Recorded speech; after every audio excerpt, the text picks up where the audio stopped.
I'm excited today, chaps. I think this episode is going to be amazing. Maze.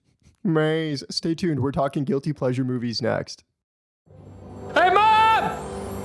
The meatloaf! We want it now! Ask me about my wiener! Would you like to have the suckle of my zipper? Like perfect 10?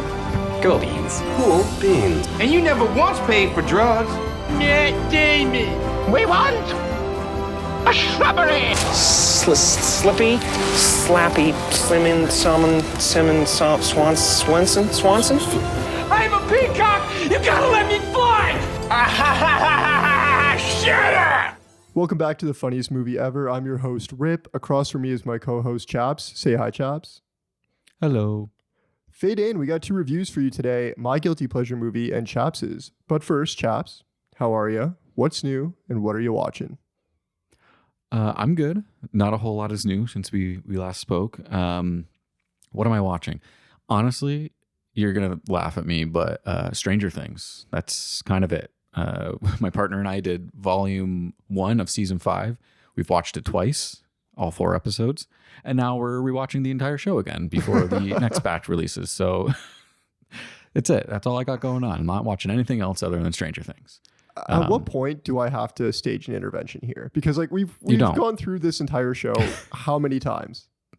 Honestly, this year alone, probably twice. That's which is kind of crazy. I'm talking when I say it out loud. I'm talking season 1 episodes here that you and I have recorded. I'd be like, Chaps, what's new? What are you watching? Oh, I'm on like my 7th rewatch of Stranger Things. Fuck, man. It's so good. I'm gonna rewatch it until you decide to watch it, and then I'll just stop. Then I'll be over it. I honestly don't think I'll ever watch it. I'm so sorry to disappoint, but it's not in my wheelhouse. That's the plan, though. That's the plan, because you're never gonna watch it, which means I never have to stop. But yeah, the first volume of season 5 came out. I think it's great. I'm really stoked on it. I'm obviously not going to talk too much about it because you have no idea what I'd be saying. But yeah, very excited for Christmas Day when I can ignore my family and just watch the next volume that comes out. Here's my thing, okay? Like I'm never going to watch it, but like I'm really stoked that it's good and that the people who are like really into Stranger Things are enjoying it because I mean, let's be real. Like this thing has been going on for how long? There's like the kids are like fucking adults now, right? Yeah, I mean, I guess they are, but like I just feel like with anything, it's like you do anything that takes place over the course of years, like they're gonna look older and stuff. No, for sure. You know? I just feel like this was like the perfect storm to just disappoint everybody. Like I'm talking, Game of Thrones, well, like new season here. It's being overhyped. People can't wait. At what point are you just unable to meet expectations? I'm a Game of Thrones defender. This is like recent. Like I rewatched the entire series of Game of Thrones. Maybe was it last year, the year before? I can't remember. But when you watch it all in a row, it's not as bad as everyone says it is. Sure, the last season's got some things that are like, I would have done it differently. But you're ending something, and there's no source material, so they made the best that they could do with what they had, kind of thing. So there's been no comps thus far, right? Like we're good. This isn't a repeat of Game of Thrones. Does the fan base enjoy it? So from what I can tell on my algorithms on the socials, everyone's having a good time. I think from what I see out there. Like my partner and I, we were kind of iffy on it. Like it's one of those things like you don't, like you said, you don't know what to expect. You don't know what you're going into. This is the final time you're with these characters, and you have such hopes and expectations that it's going to end well. So really, whatever comes at you, you're gonna be maybe a little shocked by first. And then once it starts to sink in, you're like, okay, yeah, I get it. I'm here. I'm back on board. And that's kind of what happened. We like watched all 4 episodes and then had some gripes with like a couple parts in like episode 2 or 3 where some things that like slowed down and like, we're like, okay, whatever. This is like akin to this storyline in season 4 where no one was really vibing with the California storyline in season 4. So that's kind of like what's happening here. We have like a little bit of that. And then on rewatch, I was just like, I think I'm into all of it now. There's more mystery. There's things to discover. Like there's some things that aren't adding up with like what's already established in like the canon of the show. So I'm like, okay, these are like retcons. Like, what are we doing? Like, how are you writing your way out of these little knots that you've tied for yourself? That like, yeah, going back to season 1, the Demogorgon, he was just like a shark and was drawn to blood, but not anymore. You know what I mean? So there's just like different things like that happening. But no, I'm very excited to see the rest of it come to fruition. Have we untied those knots yet, or are we still in the process of it? No, because it's like, so we only got 4 episodes, right? And like there's a huge reveal at the end of episode 4, which I thought was sick. I was like, yeah, this is awesome. But there's like lots of other things that have been planted, and then still some other stuff to like tie up from season 4 as well. So it's like, okay, you got a lot to do in 4 episodes remaining. But again, like those are going to be like probably hour 20 to hour 30 kind of episodes. So like there's lots of screen time left, I think. And how do you feel about like them being that long? Like, because each one is essentially a movie. I'm fine right? with it. Like, I'm fine with it. Yeah. You can make it longer if you want. I don't want it to end. That's the thing. Like there's so many characters that I just love in the show, like Dustin and Steve and Robin. Like they're all so great. And like I want, like, I think someone's got to die, but I don't want anyone to die. I'll be upset if someone does. So yeah, I just want them to keep going. I have 2 questions left for you. One is, are they still riding bikes? Oh yeah. I like what's nice about this too is like, the bikes are growing with them as well. Like, so they used to be on like little BMX bikes as kids. Now they've got like full on, like they got the drop down handlebars with like 12 gears, and you know, they're like little road bikes. So it's nice. So you can chart the evolution of these characters through their bikes. My second question, that's great, by the way. My second question is, do we foresee Netflix like milking the shit out of this? Like, are we going to get spinoffs here?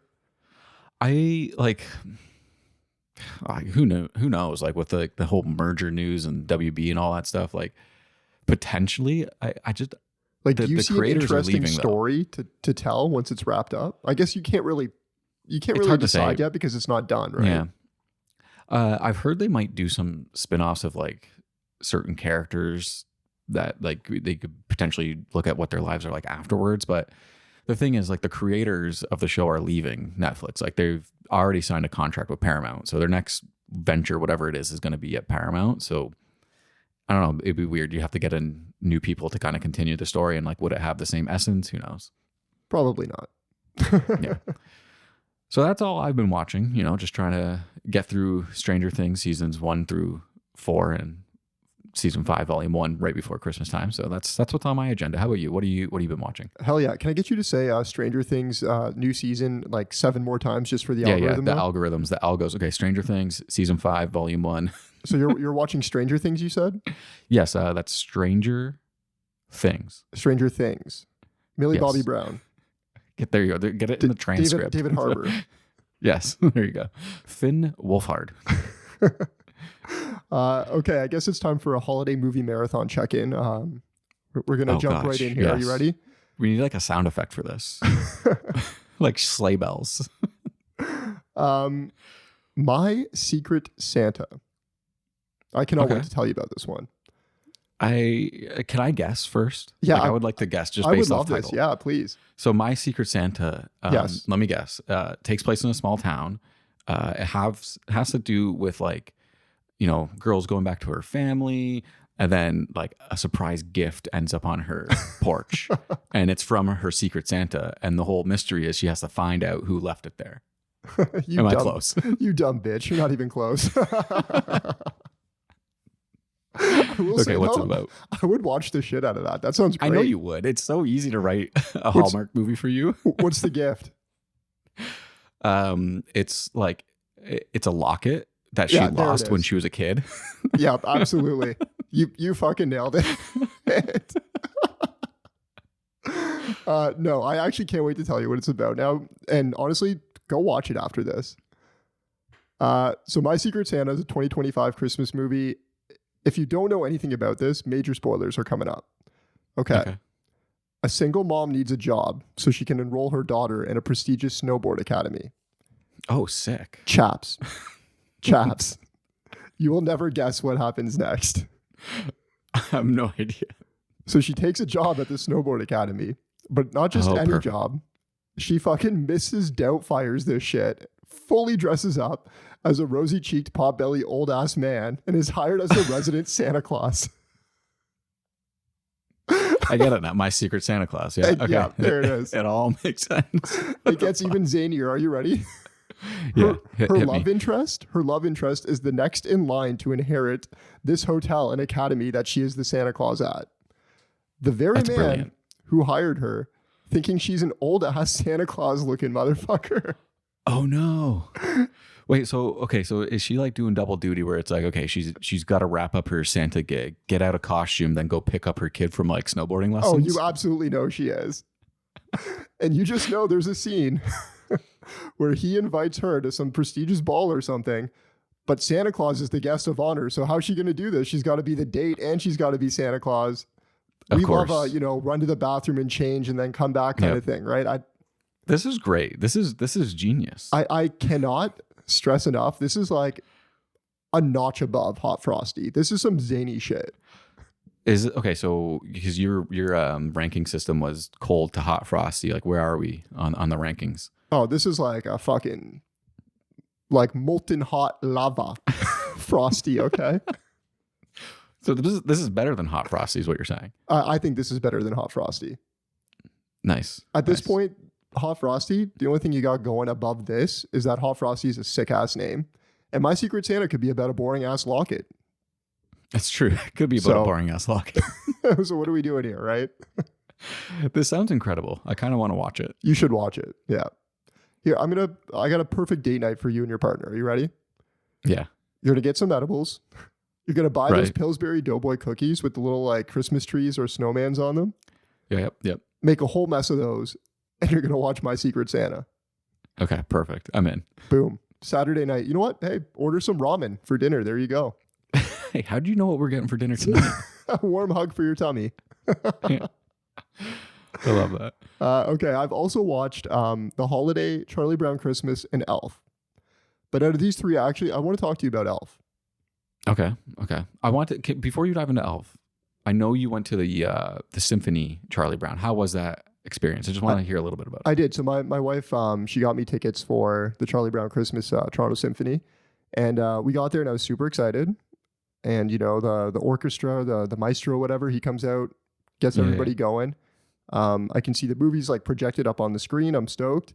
And then out of nowhere, 5 little fucking dweebs run out on stage dressed as the Charlie Brown characters, and they start singing They just- like the they 12 just Days ruined of it, eh? Christmas. And I'm like, okay, what's going on here? All right. My wife like leans over to me and she's like, could you imagine if this was like the entire show? And we both have a nice little laugh. And nope, that was the entire show. So it was the symphony accompanied by 5 little dweebs. I shouldn't say 5 little dweebs. Honestly, like they brought it. I had fun. They were good. That's good. It was just like very clearly like not worth what I paid. Like, what we paid for was to watch the movie, not have it acted out by like B-list Toronto actors. That's so funny. I like when I saw. I'm really glad when I did my partner got me the Lord of the Rings, or I got her the Lord of the Rings symphony tickets, the Return of the King. I'm really glad like 5 little dweebs didn't come out dressed up like hobbits. And fucking, I actually think that would have been way better. Imagine somebody comes out dressed as like Gimli. yeah. I'm built for short distances. So yeah, it was different, but we had fun. Like That's good. That's good. I would honestly, I talk shit. I would go back and do it again. Like it was nice to get out of the house, and like the orchestra, they were so fucking sloppy. Like no Yeah, that's qualms. really cool. no qualms. Nice. Okay, let's talk Elf here.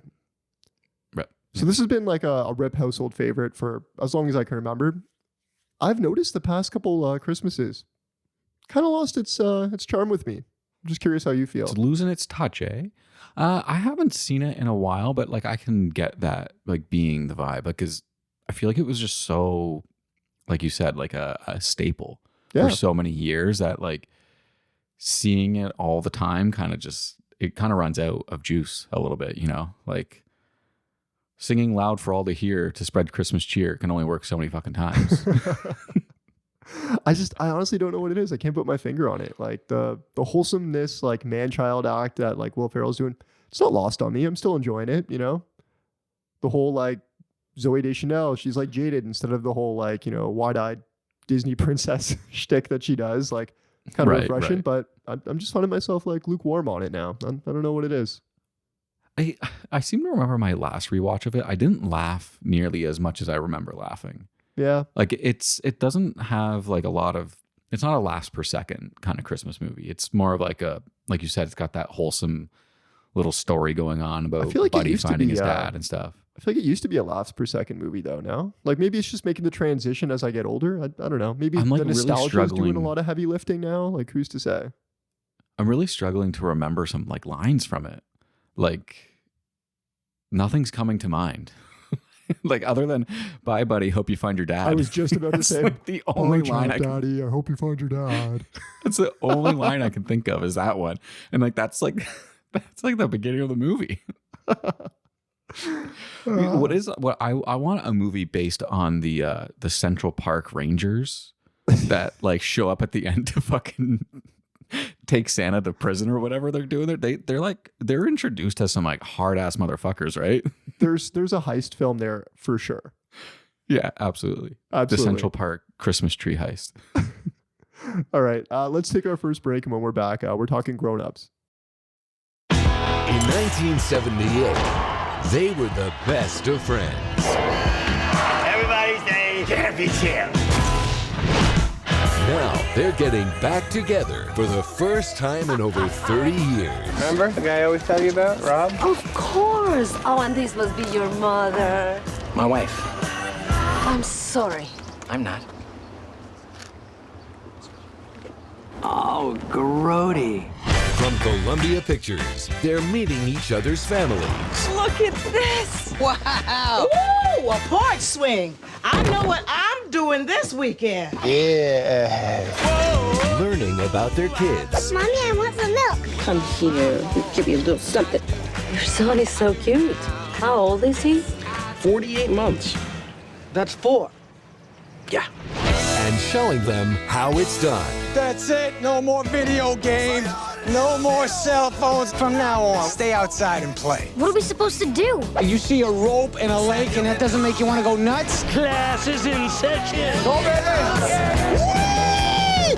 Too high. This was a mistake. Let go. I can't let go. I'm too scared.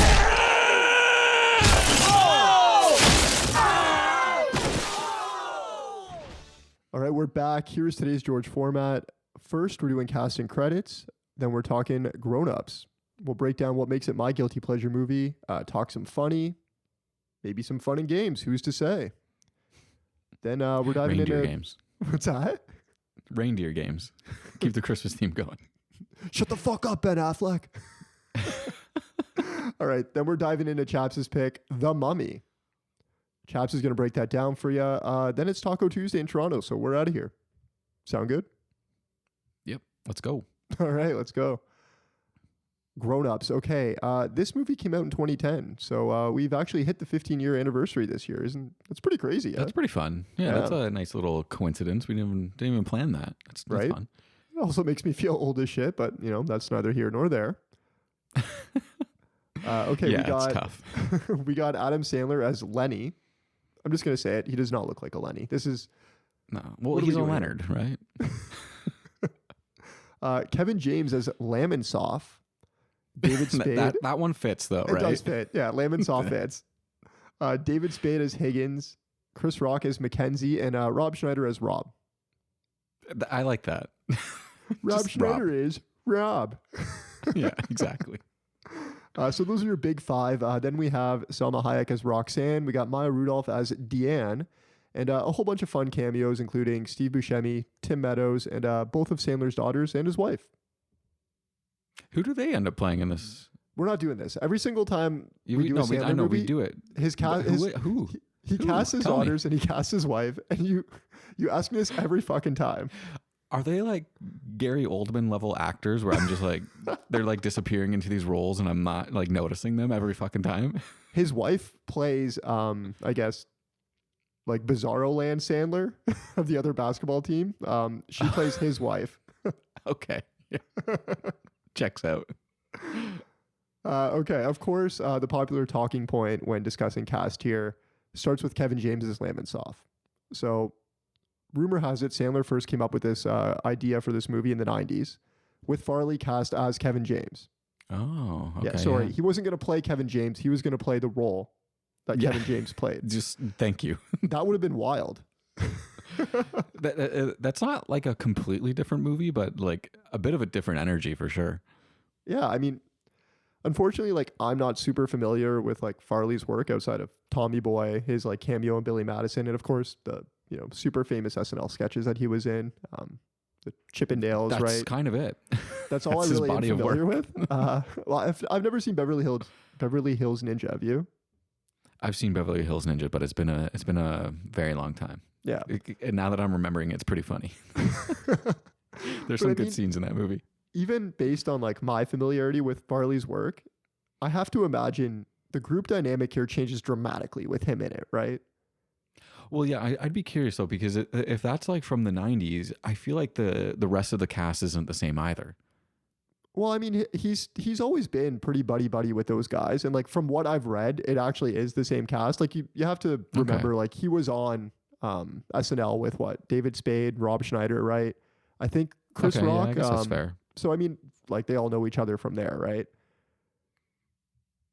But I've always kind of pictured, and I mean, not even pictured. I feel like this is true. Kevin James is like the sidekick to Sandler, right?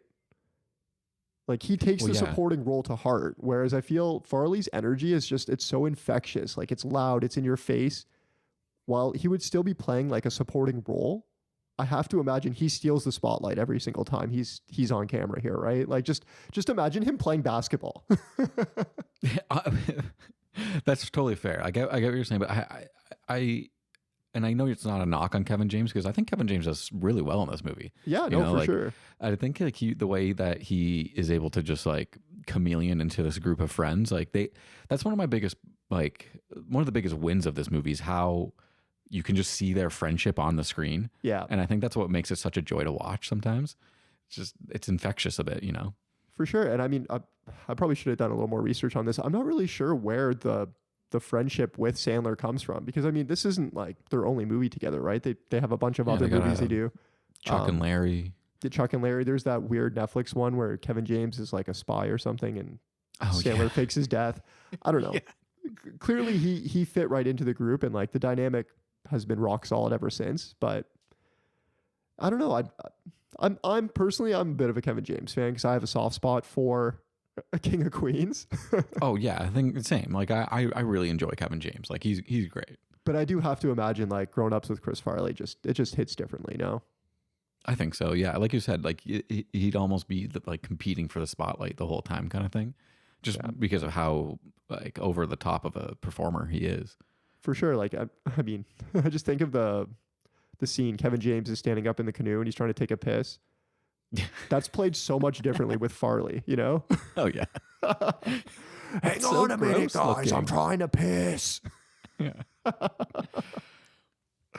Okay. So I have put together a little game for you that does revolve around the cast of this movie, but I'm thinking maybe we'll save that for after the discussion. Sure. Yeah. Yeah. Okay. So let's talk guilty pleasure then.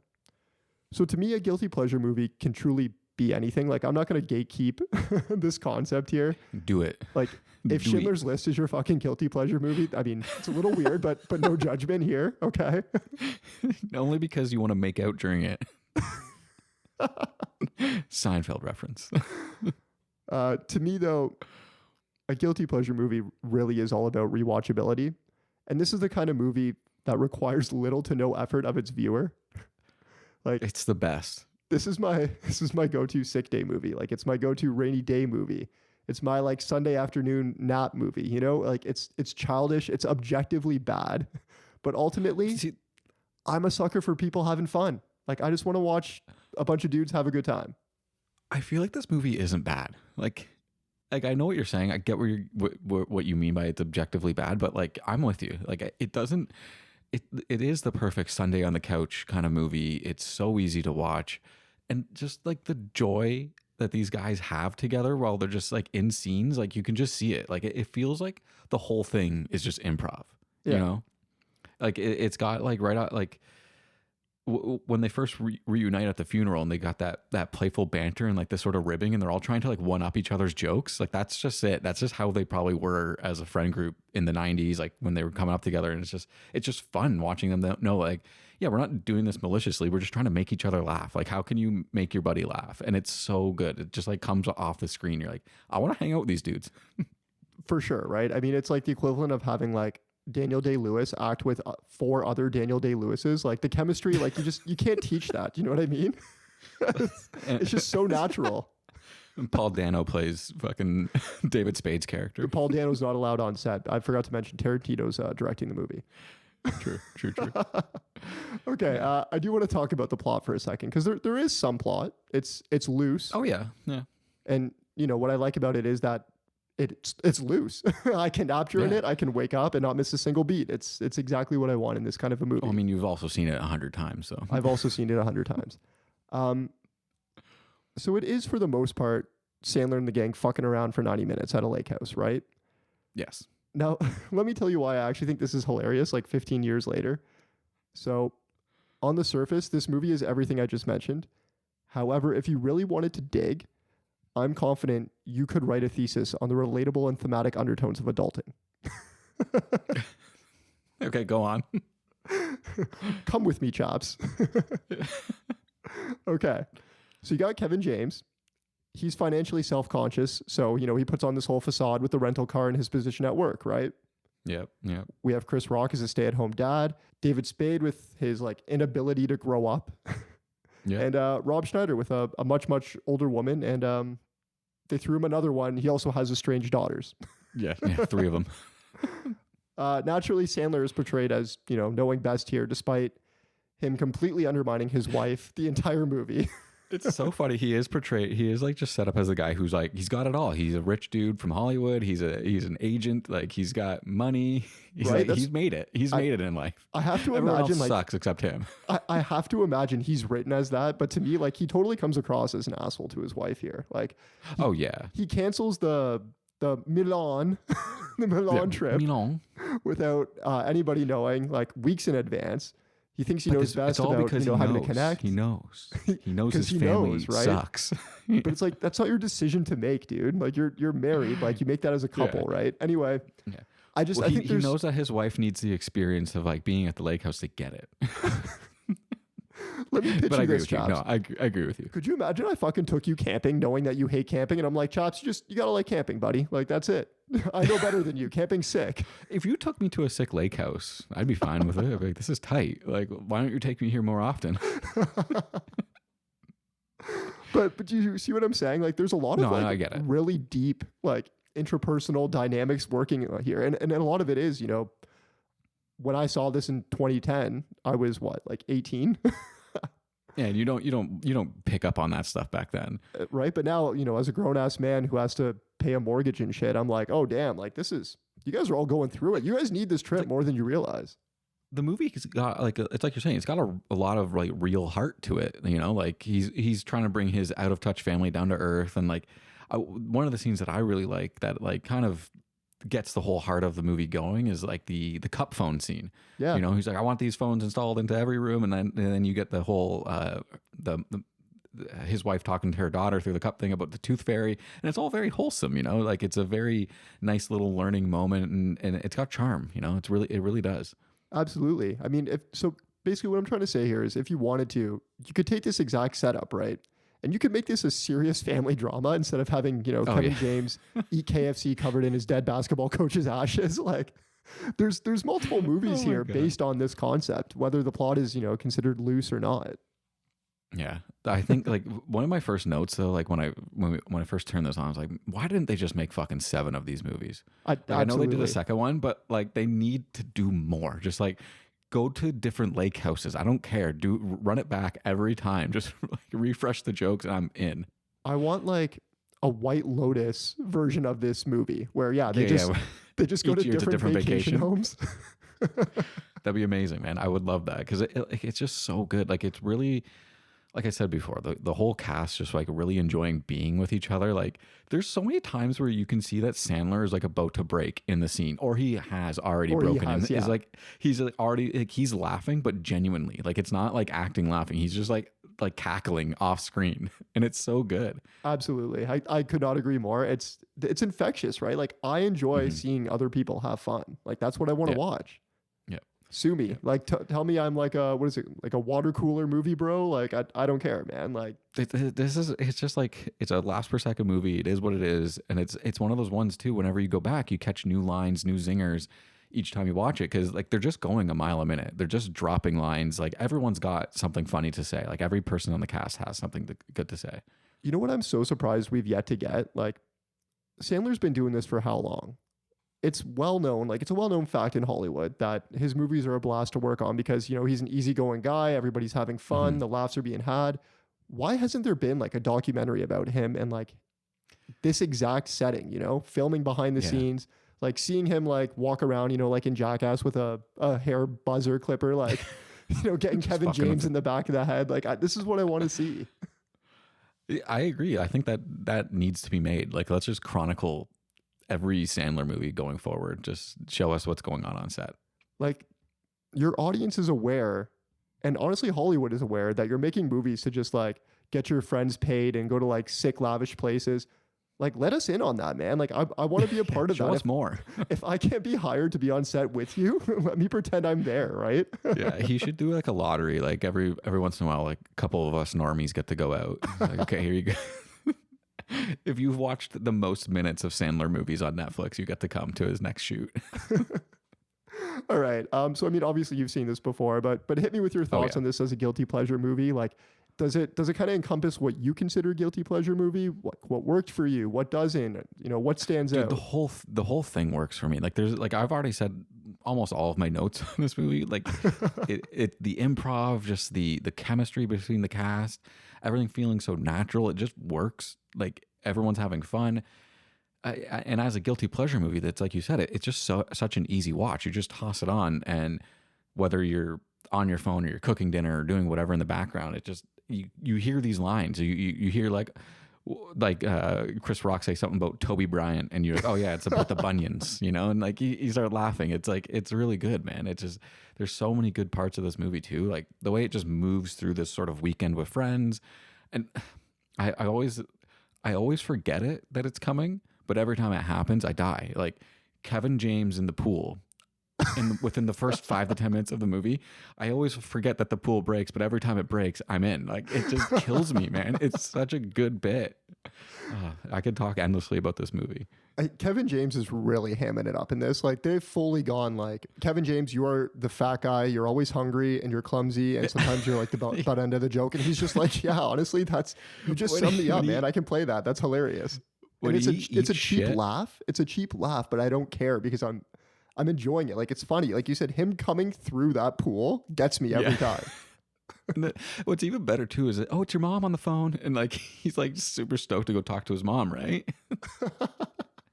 And then also the rope swing scene, like when he eats shit, like he doesn't let go of the rope. But honestly, like such a true fear. Like, yeah, you're old now. You decide mid rope swing that it's a bad idea, so you don't want to let go anymore. And then he just eats shit on that tree. It's incredible. It's so good, man. Why don't you hit me with some of your personal favorites? Do you want to start with the water park? Yeah, so water park is like at number 2 on my list right now, but like I really love Aero Roulette. Like this just reminds me of just the dumbest. This is like taking the dumb shit you used to do as kids to like the extreme. Like, because they already talk about the sort of what is it, the shopping cart sailing and like different shit like that. Like, oh, how'd you stop? That's the fun part. You didn't. Like, you just smash into something. But then Aero Roulette is like, you're 15 again. You ever playing this? Like, do you think you're ever dumb enough to actually play this game? That's a really fun question. Like, where do you set the over under on playing this game? Like, is it like 23 and a half over under here? Over 23, are you playing? I'm not playing this game ever, I think. Like, this is ridiculous. You're shooting an arrow straight up in the air and seeing who stands there the longest. I don't know, man. It's just ridiculous, man. You have to think like it's got to be easy to escape, no? Like, you just shoot it up in the air and you fucking run away. What are the odds that you actually hit one of your buddies? Well, yeah, I get what you're saying, but like it all depends on the angle too. That you get it. That like, is it perfectly straight up? It doesn't look like he's shooting it perfectly straight up. Like, there's some arc to it. So whoever was running due north is fucking taking an arrow in the back. Whoever's running due north. And then, like you mentioned, dude, the water park. the whole like there's the Canadian guy, but then there's also the peeing in the pool. No, he's got to make a sissy. Kevin James again. He's got to make a sissy. That's great. The blue dye, yeah, it's so good. Honestly, since this movie, I've never pissed in a pool. I feel like that was a rumor going around even before this movie, though. Like that was like something people told kids just so they wouldn't pee in pools. And very quickly, everyone caught on. It was like that's a myth. They shouldn't pee in pools, man. I would love to go to a water park as an adult, like with my wife and preferably, you know, a kid that I can bring, so it's not weird. But I'm not swimming in that water. Like it's piss. When's the last time you've been to a water park? Like when's the last time you were at one? The last water park I went to would have been Calypso while I was back in Ottawa.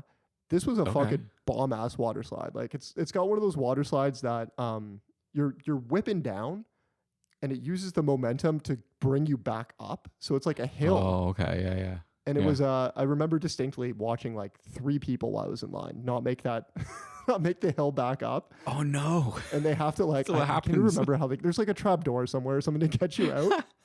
But I distinctly remember being in line with my wife and her face seeing somebody not make it and just going right back down the stairs. She's like, hell fucking no am I doing this? No, I can't. I will die of cringe if that happens to me. Yeah, like was it tubes? Was it a tube slide? Or was it just like your This one was not a tube slide, but they had tube slides there. It was a really sick water park. That's I haven't been to one in ages. I don't even remember the last time I went. It had to have been when we were like, actually, you know what? Probably when I was working my McDonald's job, we used to do like a staff trip to the water park where like all the McDonald's would all go and it would be like just McDonald's people. That's probably the last time I was at a water park. Yeah, the slides I remember the slides just kind of like sucking, you know, like they're the ones where you go and like the join, like where they're joined, it's just like a little bit raised, so like you're fucking hitting your back on every little lip and you're all the way down, and just your spine is just bruised to shit when you get off. Yeah, exactly. Yeah, for sure. But are we sure though that Sandler didn't just go to the water park for the zip line? See, that's what I want to talk about too, though. Like, I feel like Sandler absolutely, like in his youth, probably did those kinds of flips off a zip line in a water park. Yeah, 100%. Yeah, it looked way too natural and not like a stuntman. Somebody at home is like, "You guys are so fucking stupid." Oh yeah. It's so good. I mean, Steve Buscemi, and then the result later on of him, the full body cast. Full body cast. Can I touch your belly? What is it Chris Rock who's like, hey, was the field goal good? One of them says, yeah, he takes a minute. He's like, oh, haha. They're just having so much fun, man. Let's talk about the final basketball matchup too here. I love that one. We got Chris Rock and Tim Meadows. Yeah. Well. We got Kevin James faking an injury, which again is, dude, so the way him and the other guy are like rubbing up on each other, like, but they're using each other as support, so they don't fall over because they're just heaving, just completely out of breath. I feel that in my bones. It's so good, man. And of course, like, say what you want about the movie, like we're aware of the slop that we have in front of us. It ends exactly as you would imagine, right? Like Adam Sandler's such a good dude. You know, like his son has to point out, like, we could have made that shot, you know, like we make that shot every single time, right? But it's like, at the end of the day, like they didn't need the win as much, right? Yeah. He decided, what is there? The faders need to learn how to lose, and whatever, the other guys need to learn how to win every once in a while. I don't know. The bank shot, it's not just his son, right? I think everybody is saying it like, oh, he always gets that shot in. He never misses those. Never misses that. some other I wrote down a couple of my favorite lines that I heard throughout the movie, and just like, I mean, you said it off the top, everything with Rob Schneider's character and Maze. It's amazing. Hey. And then when they introduce all his daughters and the third one comes up and Sandler just goes, DNA. So good. The dog sounding like Stephen Hawking when it barks. That's a good one. Yeah. There's this is like such a subtle like throwaway gag, but his wife trying to like throw rocks, like skip rocks, and she just nails chucks it at the kid. Nails the kid. He's just like, I'm just happy you're having fun, Mom. Yeah. So good. I already said it, the Toby Bryant and You Got Toe. That's a good one. Yeah. Just lots of great stuff happening throughout the entire movie. The stuff with the nanny and the big test. Yeah. You got to go study. Go study now. I mean, if I'm that poor girl, I'm so stressed out the entire time. It's funny when he's like, okay, fine, she's a nanny, but it's like, she's not really a nanny. She's more of an au pair. So much worse. So much worse. And it also just it sets up the movie the way it sets it up with like immediately, like, you know, his kids are snot-nosed little brats who've had too much given to him. And like, he's like, what is this game you're playing? Would I pay all this money for you to stay inside kind of thing? Yeah. Yeah. It's just, it's again, like Boomer yells at clouds. Like he's 100% right. But I mean, that's exactly what they're thinking, right? Yeah. Like, shut up, their Dad. Voss Just let me play water. my game. Yeah, Voss. You got Voss? yeah. Boss. Okay. Before we move on, let's circle back to our cast here. Right.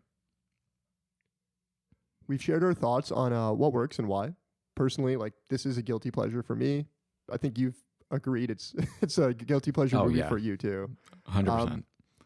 How would you feel about replacing this cast with another crew that we often see together? You know, same movie, same setting, but different cast. So Okay. I got two separate crews for you. And for context, at the time of this movie, Sandler was 45. So a replacement crew number one. This is the end crew. So we got Seth Rogen, and I'll point out to you, Seth Rogen at this point is 43. As in, today he is 43. So Okay, I was going to ask, like, today or back then? If he was to make this movie today, he would be roughly the same age as Sandler and his gang. Is that what we're going to get? We're going to get the Rogan crew now rebooting old Sandler movies? Honestly, I hope I'd not. be so down for that. I don't know. So we got Seth Rogen, Jay Baruchel, Jonah Hill, Craig Robinson, and I mean, normally this would be James Franco, but I'm not touching that. So we're going to say Jason Segel. Or Dave. Or Dave. Dave, but he's pretending to be playing. James Franco. Yeah, there it is. Yeah, I don't know, man. Like, I try to think about, like, yeah, you put any other people in this cast and like do the same exact premise. It just like doesn't feel like it would have the wholesomeness that this movie does. You know, I mean, there's a couple of parts in this movie where like the language and the lines are like, okay, you're treading on some weird territory. Yeah, suggested like subject matter with David Spade. Apparently he's like a ladies' man, which is I don't think anybody's buying.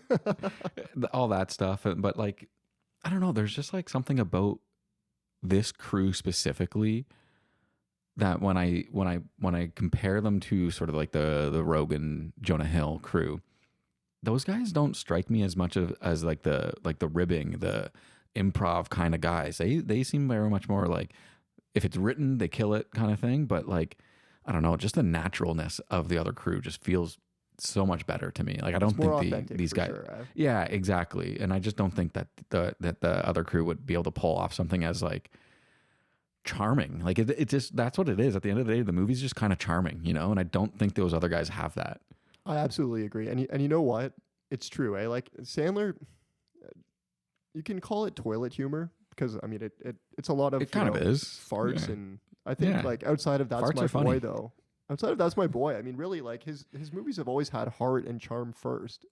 Like, yeah, 100%. Happy Gilmore, Billy Madison, The Wedding Singer, you know, like these aren't like R-rated. There's no drugs. There's no like, let's get wasted the same way that, you know, you get with like Rogan and them. Like, This Is the End is it's a great picture to see the dynamic, right? But at the same time, there's an entire montage of them just doing fucking drugs. Exactly. Yeah. Like you don't get that 100%. with this crew. They're not as wholesome. So I see what you're saying, and I absolutely agree. Yeah, I think it would be a completely different movie. Like, yeah, you got your buddies together to go do shrooms at the lake house. That's the movie, for sure. Right? Okay. Which honestly could be funny in its own right. Let's skew older then. So let's do this present day. So basically, this is the same movie, but now we're in our late 50s, early 60s, and I say that because these people are in their late 50s, early 60s. So we have Will Ferrell, John C. Reilly, Mark Wahlberg, Steve Carell, Tracy Morgan. You know my thoughts on Tracy Morgan. I know your thoughts on Tracy Morgan. Just put those aside for a second. Honestly, I think this crew. I would prefer to see this crew than the Rogan crew do this movie. You know, like I start to get a bit of like Cheaper by the Dozen 2 vibes, where it's like it's what's his face and Steve Martin and Eugene. It's like, you know, those guys at the lakefront. Like that's where we're starting to get into that kind of territory. And have we ever seen Will Ferrell at a lake house? Like, has Probably. he ever? Like, he's done so many movies. I can't imagine. I know, but like it feels like untread territory for him and John C. Reilly, where I feel like those two guys would have a lot of fun together.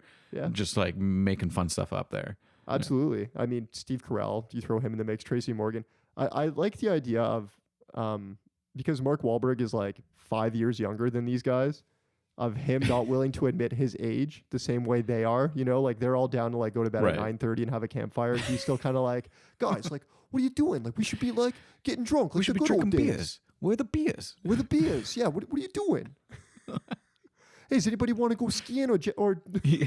He's in a different movie. He's in a different movie. But there's something fun there, and I think there's something wholesome too about him not coming to terms with his age the same way everyone else has. That'd be a funny shtick. Funny gag for him for sure. I think so. Like kind of like I haven't watched it yet, but it is a holiday classic in the Ripp household.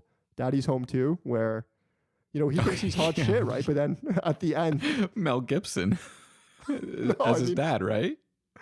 He's trying to relate to his stepdaughter, right? But then is it John Cena shows up and he's like the cooler like.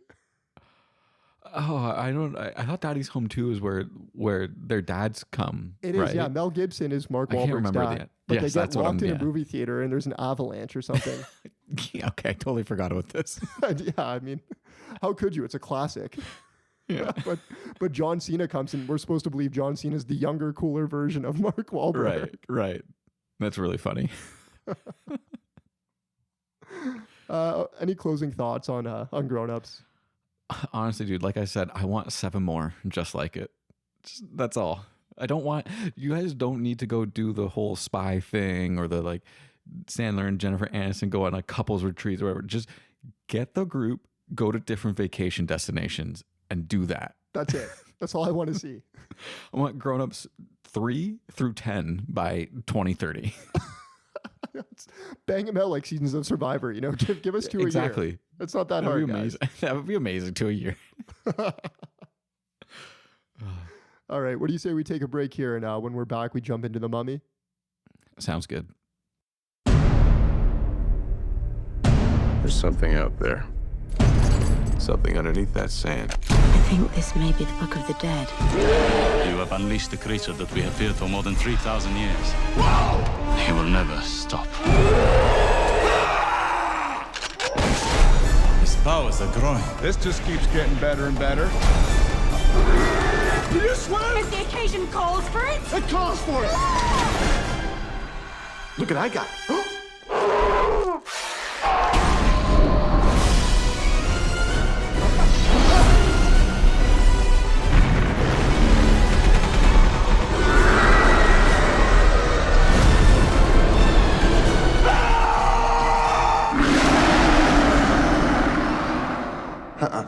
And we're back. Now we're going to jump into The Mummy, the good one that came out in 1999. This is my guilty pleasure pick for the pod today. It's directed by Stephen Sommers, who also did other great guilty pleasure movies like Van Helsing and The Mummy Returns and G.I. Joe Van and Helsing's a bunch of those. One. Yeah, G.I. Joe. Oh, man. This is just a bunch of those fun action movies that you don't need a brain for. So the big stars of this cast are, in my opinion, just amazing. Like you got Brendan Fraser as Rick O'Connell, Rachel Weisz as Evie, and John Hannah plays Jonathan, Evie's brother. Those are kind of the big 3 in this movie. And then you got just like a bunch of kind of like those guys who pop up in just different sorts of movies throughout the years. Oded Fehr is Ardeth the Magi. He pops up in some of the Resident Evil movies later on with Mila Jovovich. Arnold... the Mr. Deeds guy. Do you have him? Is he the Mr.? I don't think he is the Mr. Is he the Mr. Deeds guy? The guy who eats the Frosty and he's got the beard. Right. Yes. Did you write him down? No, I didn't write him down. There's Arnold Vosloo as Imhotep, who pops up in some of the G.I. Joe movies, and then there's a couple of the guys like the curator of the museum. You know, he's been in tons of things like Criminal Minds, like all sorts of different stuff. So it's just a fun cast, and I like this casting because I don't know. This is a movie from 1999. I remember watching it as a kid and just not knowing anything about any of these actors, but just really loving Brendan Fraser because, you know, George of the Jungle, all those movies were great back then. This wasn't really my first choice of a guilty pleasure movie because I wholeheartedly believe it's fantastic and doesn't really fit that definition of it's kind of garbage and we love it anyways. But, you know, I feel like the discussion around it has kind of changed in recent years because this comes out in the late 90s, it's early 2000s. And now when people talk about The Mummy, they talk about it as like a revered franchise.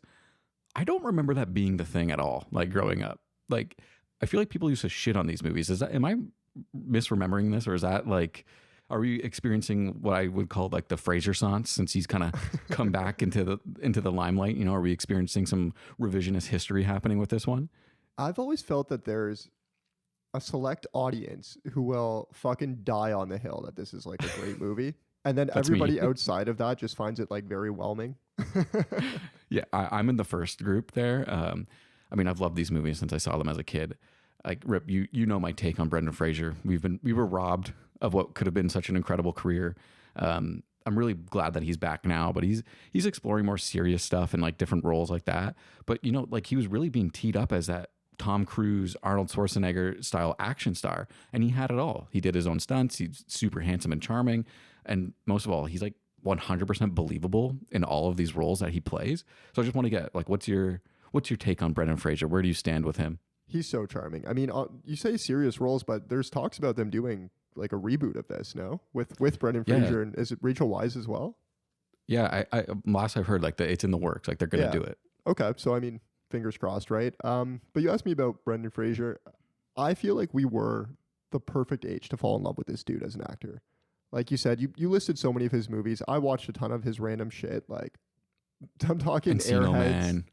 Airheads, Dudley Do Right, like Monkey Bone, Bedazzled, George of the Jungle. Like the list goes on. I mean, I don't know. This movie though, it was truly a favorite growing up. Like it got me so psyched on like, you know, the whole ancient gods, and of course that transitioned me into many years of playing Age of Mythology.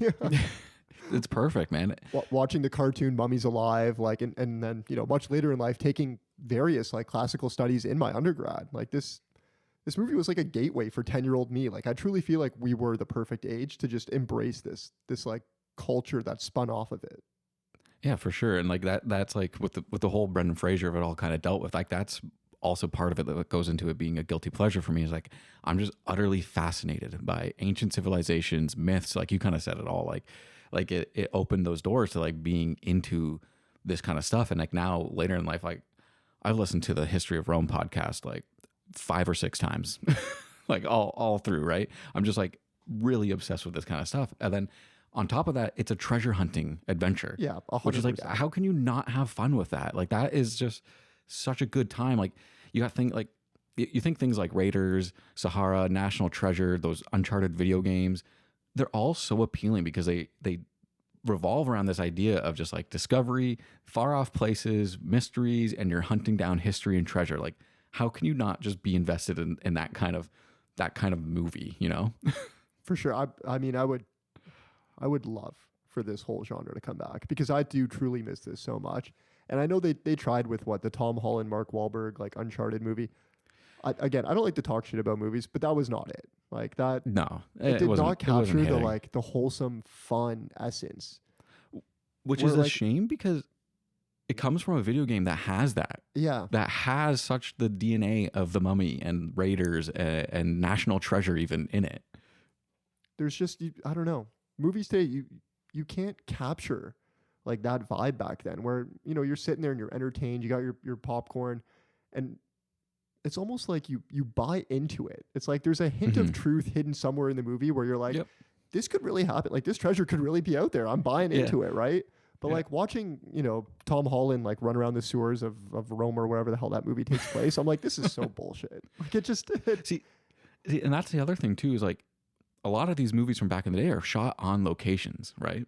So they feel more real and tactile. Like you could touch it, like you could feel it. You can feel sort of the history kind of coming off the screen. Yeah. And then Evie as a character, she does such a great job of like, I haven't fact checked anything in this movie, so I have no idea if any of this stuff true. exists. It's all real. But the Bembridge scholars, like they don't know a damn thing about the Book of Amun-Ra. Like all like, yes, say more of this cool shit to me. Like it was made of gold. That's awesome. Like that's really cool. The way they do their exposition dumps, like it's so obviously a dump of exposition, but like you don't care because you're so like engrossed in what she's saying, right? Like I'm like, tell me more about this. Like I know that you're revealing the entire plot to me right now, like, and I'm just eating it up like it's slop. Like I don't care because I'm interested in it. I want to know more. Yeah, what did Imhotep do? Oh my God, tell me. Well, he got the Hamdai? What the fuck is that? Scarabs? Are there scarabs there? I know scarabs mean something, right? That's got to mean... Fuck those things, man. Like, those things are terrifying. But yeah, on this most recent rewatch, though, I'll say the runtime kind of slogged me down a little bit in it. And I think that's just because I've seen it so many damn times. I've watched this movie countless times over the years. I was wondering, did you feel sort of a similar way? Like, or maybe overall, let's just talk about how long has it been since you've seen it? Did you have fun with it? Kind of lay it all on me. Yeah, okay. I actually watched this within the last like 2 to 3 years, so it's not like completely new to me. I recall always liking The Mummy Returns more, and I remember I've mentioned this to you before, and you looked at me as if that was like blasphemy. It's funny, like, yeah. I when you told me that, I was like, yeah, that's like crazy. The first one's way better than the second one, and then now that I've rewatched the first one, I'm like, maybe the second one is better. I can't remember now.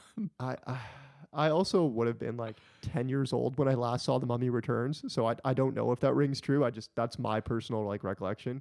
I mean, all of that said, I enjoyed this shit out of this. Like it's so much fun. How could you not? Like the action's great. You know, we're up in the sky, we're underground, we're all over the place. Like Brendan Fraser's quips, all of the archetypes for characters are here, and they're all nailing it. Like they all stick in their lane and they just knock it out of the park. There's something for everybody here. What's not to love?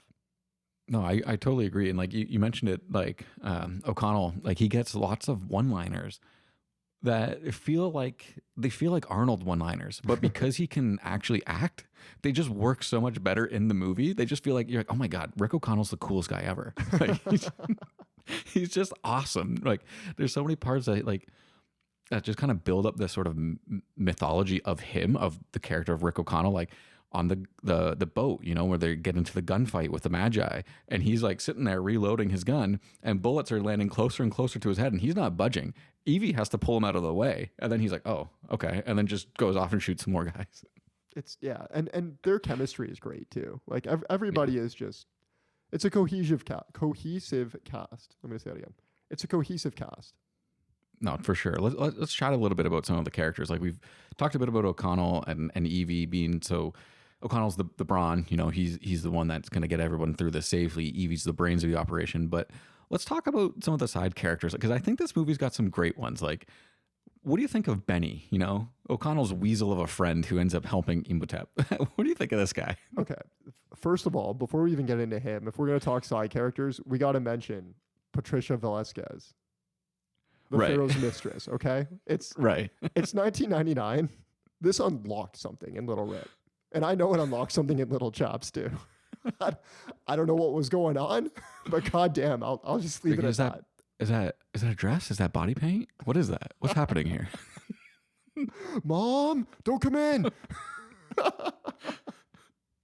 That's actually part of the movie that I didn't really understand until later on in life. We're like, yeah, she was painted so the Pharaoh could see if someone else ever touched her, and that just like went completely over my head because she was like, oh, this is a pretty lady. Like, I'm not gonna lie, it went over my head again. I was sitting there and I was just staring, man. Yeah. There you go, for sure.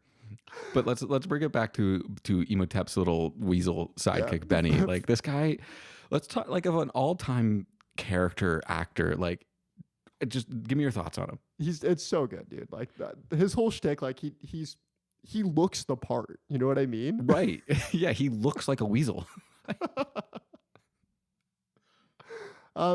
Yeah, like I said, all of the side characters, all the supporting cast, like we got the brains, we got the money hungry idiot, we got the wild card of Brendan Fraser, like we got the weasel. Like tell me if I'm missing anybody here. Like, well, then you get the warden too, who like he's got to look after his investment, but again, he's just a treasure hungry guy. But to me, Benny, like he brings a level of just like a bit of like lived in realism to this movie. He's always kind of snivelly and looks like he's sweating a lot. He's like always greasy looking, and it adds a layer of realism to it to me. He's also portrayed as being dumb and not very good at, navigating or knowing what he's doing. And to me, that just adds like a little extra layer of like comedic relief too. Like we get that he's a weasel, whatever. Like he's supposed to be, the antagonist sidekick, right? But he's also so much more. Like he can hold a scene on his own by just falling over his own feet. Yeah. Like there's the scene where they're getting off the boat, right? And he's yelling at Brendan Fraser like, "I got all the horses," right? And Brendan Fraser's like, "You're on the wrong side of the river, bro." Yeah. Looks to me like you're on the wrong side of the river. And the face that he makes, right? Where you buy in that like, oh shit, like he actually just realized that. Like he nails it. There's also one part before that like every time I see it, it kills me because like no one should have a shadow that looks this pronounced because they're on the boat and he's like hiding behind some boxes and Brendan and Rick O'Connell like notices him and it's just the most perfect silhouette you've ever seen of a person's face just against the wall, and you can tell like this is Benny the rat right there behind those boxes. Like his little fucking hat on and his nose and everything. It's just like how does he look that good in a silhouette? It's weird to me. Okay, maybe we can move on and just chat about some of our favorite parts of the movie. Like you kind of already mentioned it. I had the shootout on the boat where it kind of shows off O'Connell's skills at first. You're talking a bit about Benny getting on the wrong side of the river. Is there anything for you that you really wanted to touch on? Yeah. Let's talk about a little bit of the realism here. We brought it up in the beginning, how, you buy into it, right? And one thing that stood out to me right away is, look, it's 1999. The effects aren't good, right? Like we can... See, I was going to say they're not bad for a 99 movie. For a movie from 1999, not terrible. Okay. But there's one part where I think the battle in the beginning has just ended, right? And Brendan Fraser's kind of scrambling around the ruins.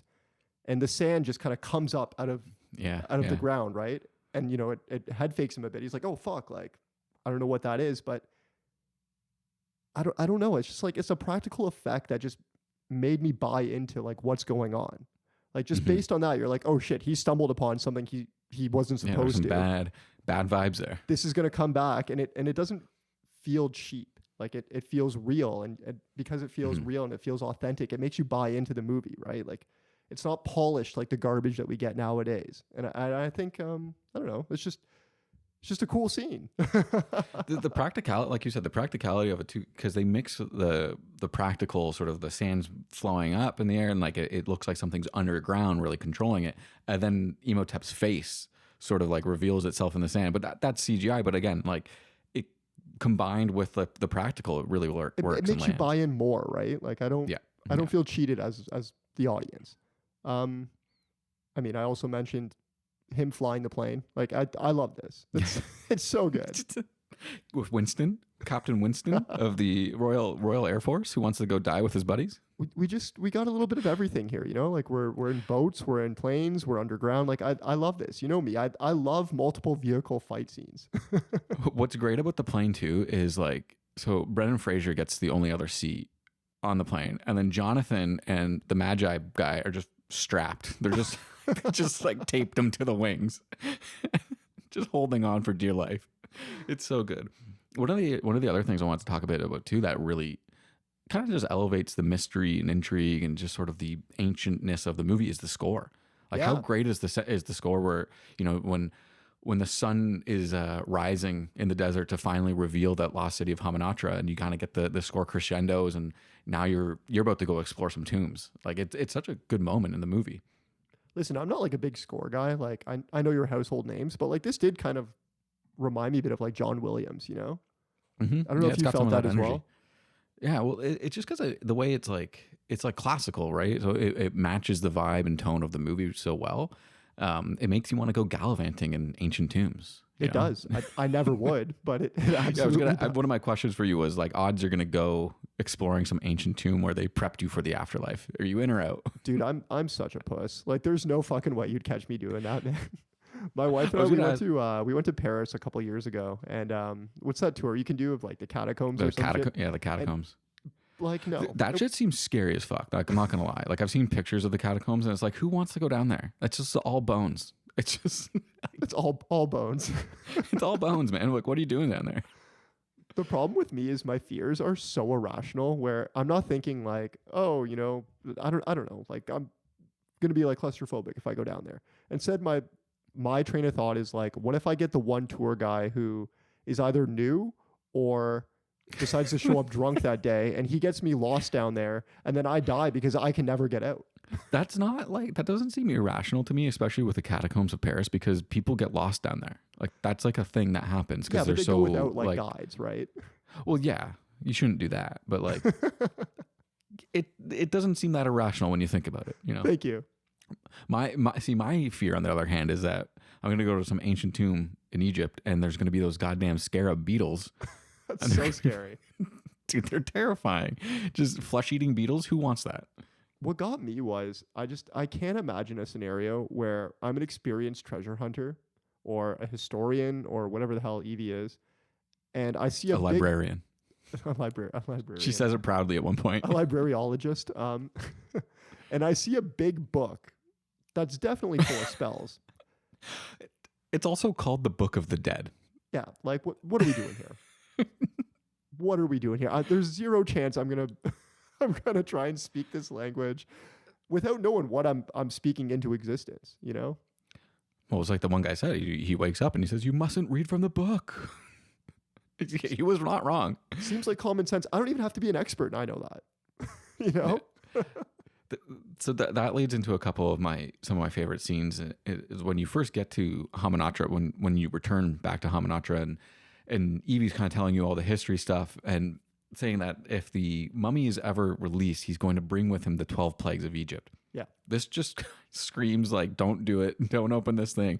Like, why are you, if the sarcophagus needs a key, what are you doing? Like that. The ruins that they go to, it's called the City of the Dead. Nothing good. Like, you think you're going to fucking read the book and like $1 billion is going to just show up? Like, it's not called the City of Treasure. It's called the City of Dead. So that is what I think where some of the history plays a part is like, because the ancient pharaohs, they brought all of their treasure with them to the afterlife. So that's where the wealth of Egypt is buried, supposedly. Oh, I remember them saying that. But at what point do you think, oh yeah, obviously those guys didn't booby trap this with a bunch of spells and shit. Well, even after they send the poor workers to open the one thing and they just get blasted with salt acid. Like, how are you not like more concerned after that you should maybe take it easy with your gallivanting in these hallowed grounds? Are you telling me that O'Connell never watched Indiana Jones? Like, this comes out in 1999. Like, this guy's 100% watched all of them that are around at this point. So here's the thing. This takes place in 1923. Oh, does it? Did I miss yeah. Oh, you missed the super. You missed the title. Okay. Yeah, you missed the super, but this takes place in 1923. So there is theoretically a crossover universe where Indiana Jones and Rick O'Connell can, find treasure together. Give us this movie, Hollywood. What are you doing? Between Paramount and Netflix or whoever's bidding for it, at the end of the day, make it happen. Whatever one of you makes this happen, you have my support. Yeah, I'm in all the way. Some other great moments when the mummy finally comes back to life. Rick just screams in its face and then shotgun blasts it. I just love how he's such he's a no frills action hero. He's not taking anything. He's like, oh my God, mummy, I'm just gonna fucking shoot it, and then that's it. Did you have any other moments that you want to chat about? I have a couple more that I can run through if you don't. Yeah, please. No. I mean, I got a bunch, but like this is your bread and butter. I mean, I'm here for the laughs. Take me on the journey. The best part of the entire movie is when they get back to Cairo. So okay, there's two things first. When they get back to Cairo, I completely forgot like a meteor shower happens just like halfway through this movie. Forgot about that. But the best part of the entire movie is when O'Connell discovers Benny is like loitering around in one of these rooms, and he just hucks a chair at him from across the room. I knew you were going to say this. It's the best toss in movies. He just throws a chair fully at Benny, hits him right in the back. It's amazing. And then, of course, you kind of already talked about it, the flying in the air. Imhotep creating the sort of sand wall, the sandstorm wave with his face in it, and Rick just kind of shooting at it from the plane. Not sure what he's hoping to achieve against this massive wall of sand. But Benny has a great line after this. He goes, it's like, I love the whole sand wall trick. It was beautiful, you bastard. Like, it's just such a toss away. I have to imagine if you're in like Brendan Fraser's shoes there, you know that shooting into it isn't going to do anything, but it looks cool. So why not? And you just want to like let out some rage too, because Absolutely. you can't really beat this guy. So you got to do something, right? Yeah. Which leads us into the ending of the movie. Like, stumbling upon the treasure room, like that's always such a great moment in any of these treasure movies. 100%. And this one, you get Jonathan who just wants to take a little bit. He just let me take a little bit. Let me take a little bit of gold. They never let him. And then finally the conclusion. Like, I think that whole last fight scene where Evie's being resurrected, Rick and crew are trying to find the gold book. I think that's the book of Amun-Ra. And Rick gets a sword. He should have had a sword the whole movie. Now that you mention it, it's true. Like, it is. I do love he's got like dual pistols like all movie, which is also super cool. But we were missing a sword. Yeah, the sword fights are pretty good too. Like, he's just killing all these mummies, and you also get a little bit of laughs here too, where he he stabs one and then raises it over his head and like hits the other one in the head, and so he's got a baseball swing him now. Yeah, for sure. It's great. And then of course he's just got sticks of dynamite. He as many as he wants, just keeps tossing them down hallways, like not a care in the world if this place is coming down or not. He just tossing sticks of dynamite. It's so good. Yeah, those are honestly, as we're going through the conclusion, like I'm truly realizing like how horny this movie is. Like we have, like Evie, like pinned down like in a lingerie. Basically, we got Patricia like early on. I mean, they knew what they were doing. He's resurrecting his dead girlfriend. Like that's what he wants to do, right? Yeah. So, yeah. Yeah, I mean, the whole plot of the mummy, like of the That's mummy, it. like it's horny. Like he's like, I want to bring my girlfriend back. What are you talking about? Yeah, I want my babe back. Alrighty, before we get out of here, I want to ask you, what other treasure hunting movies do you think we could do next? Like, do you have anything in mind, like untrodden territory? What do you think there's anything that's been untouched yet, or are we in this sort of realm where now we need to just make up shit because everything's been done between Raiders and National Treasure? And I mean, I go either way, dude. Like we've talked about this one before on Without a Paddle. I would love to do DB Cooper justice. Right. And by that, I mean, get like a real trio or something to go do Without a Paddle. Maybe not a reboot of Without a Paddle. But yeah, like when it comes to adventure movies and treasure hunting, I don't care if it's, quote unquote real or just pure fiction. Like I go either way, man. You can draw from real life with historic artifacts like National Treasure, or you can just make shit up. I don't care. I just have two rules. One, make it interesting. That's a given. And two, don't Scooby-Doo me in the end, right? Like, I want the path to make sense. I want the clues to align. I don't want to end up in Italy. Scooby-Doo me. Find an empty room under like some church, and then a note that says like the real treasure was the friendship we strengthened along the way. Like, give me a lot of treasure, make it real, and give me a chain of clues that gets me there. No, that's fair. That's totally fair. I'm with you. I'm with you on that one. Like I was gonna say, maybe they can do a live action of Atlantis, but I'm firmly against remaking animated movies that already exist, and that movie's fantastic. Atlantis is a good time too. There's one on Apple I tried watching with Jim from The Office. Is it called like Fountain of Youth or something? Fountain of Youth is like it's a good it's a good destination for treasure hunters, but like. I don't know, that Apple movie, I was so bored. And that's why I feel like I have to say, make it interesting. Like I got half an hour in and I DNF'd. If you're failing at making a treasure hunting movie interesting, there's something wrong. Like the material's right there. Like it's there. The intrigue's baked in, right? It's baked in because whatever you're searching for is supposed to be mysterious or, magical. Yeah. Like there's baked in intrigue. How are you fucking this up? Just fucking get 2 books, One's one of the dead, one's of the gold fucking of life, and there you go.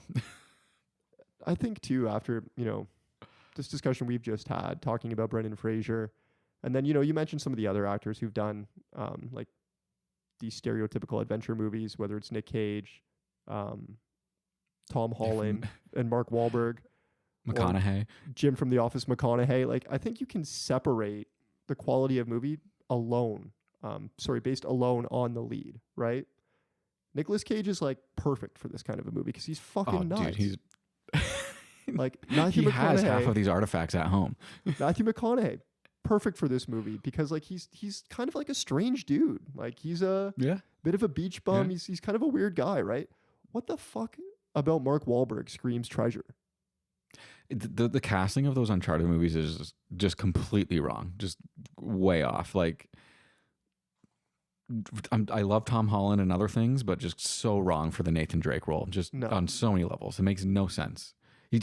Nathan Drake doesn't need to be a young kid, like up and coming. He's the guy. It's called Drake's Fortune. Like, he's the guy. I mean, that makes me mad. Who would you have replaced him with? And I never played the Uncharted games, but like, who was the dream casting for this guy?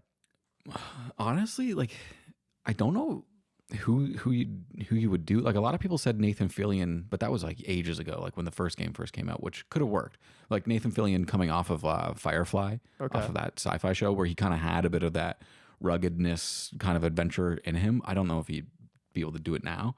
Trying to think of someone who's more recent, like, I don't know. Like, he's got to be cool enough, but also not like super young. It's hard. Like, I feel like we don't have anyone that's like maybe a Channing Tatum-esque type guy, but he does. What did he do? Lost City. Lost City. Yeah, he was fun in that too.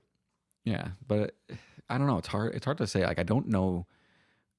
I feel like right now for actors, we're kind of like they're either really young and like too young for the part, or they're way too old now. That's fair. You know, like no one's middle aged enough. Like we need like Brendan Fraser would have been perfect as Nathan Drake. Like if that came out back then, kind of thing. It's funny now that you mentioned The Lost City. Like all I can think about is how good Brad Pitt was in that movie and the brief cameo he had, and it makes me think like if you really give him like a character piece, like he would have a lot of fun in a movie like that.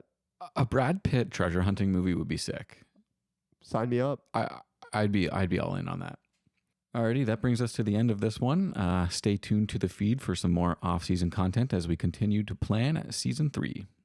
Thanks for listening. You can find us every Wednesday on Spotify and Apple Podcasts. Don't forget to check us out on Instagram and Letterboxd. The links are in the show notes.